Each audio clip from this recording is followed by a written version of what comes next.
Hello guys, good morning. Welcome to my blog. সবাইকে রথযাত্রার অনেক অনেক শুভেচ্ছা। শুভ রথযাত্রা। প্রত্যেকের আজকের দিনটা খুব ভালো কাটুক, ছোট থেকে বড় সবার। আর আমাকে দেখে মনে হচ্ছে অসম্ভব টায়ার্ড, কারণ আমি ভীষণ টায়ার্ড। তার কারণ হলো আমি মোটামুটি 24 ঘন্টা হয়ে গেছে ঘুমাইনি। তার কারণ কালকে থেকে কালকে সারা রাত, মানে কালকে দুপুরের পর থেকে আমার মেয়ে ঘুমায়নি। তো তখন থেকে এখনও পর্যন্ত, এখন সকাল 9:30 বাজে, এখন অবধি জেগে, মানে আমি যেরকম কালকে এরকম বসেছিলাম, আমি এখনও স্টিল নাও বসে আছি, তবুও ওর চোখ খোলা। প্রচণ্ড দুষ্টুমি করছে, সারা রাত ধরে কাঁদছে।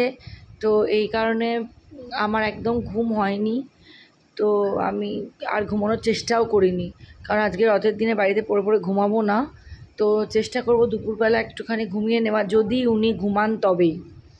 তো সবার আজকে কী কী রেসিপি, বাড়িতে কী কী রান্না করছো অবশ্যই কমেন্ট করে জানিও। দেখা হচ্ছে নেক্সট আরেকটা ব্লগে। ততক্ষণের জন্য ভালো থেকো, আনন্দ করো, টাটা।